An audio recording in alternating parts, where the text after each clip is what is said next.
साथीहरू यो दृश्य देख्दा मलाई एउटा कुरा सोध्नु मन लाग्यो, चाहे पुरानो होस् चाहे नयाँ, र जुन 64-65 संविधान लेखियो, राजतन्त्र हटाएर गणतन्त्र आयो, स्थापना भयो, त्यहाँपछिका जति पनि एमाले, काङ्ग्रेस अथवा अहिले आएका रासपा माओवादी त भइहाल्यो नै होइन। उहाँहरूले महान नारी महान योद्धाहरूलाई चाहिँ उहाँहरूको त्याग तपस्या बलिदानको मूल्यहरू अथवा उहाँहरूको सपनाहरूलाई कसरी हेर्नुभएको छ, अलिकति उहाँहरूलाई सम्झिनुहुन्छ कि नै, यो मलाई सोध्नु मन लाग्यो।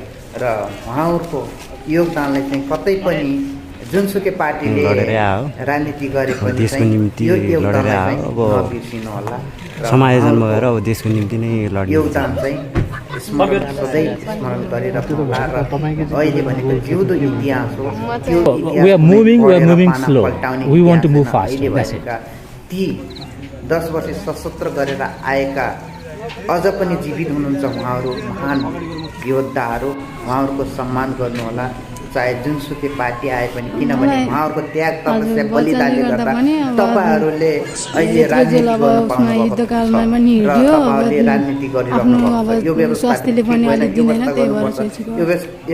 ठिक भएन, यो व्यवस्था ल्याउनु पर्छ भनेर तपाईँहरूले त्यो उहाँहरूको त्याग तपस्या बलिदानको जगमा टेकेर तपाईँहरूले अहिले हाम्रो लोकतन्त्र र उहाँहरूको योगदान चाहिँ नबिर्सिनुहोस् र उहाँको इतिहास उहाँको योद्धाहरूको अमूल्य रगत पसिना चाहिँ खेर नफालियोस् है।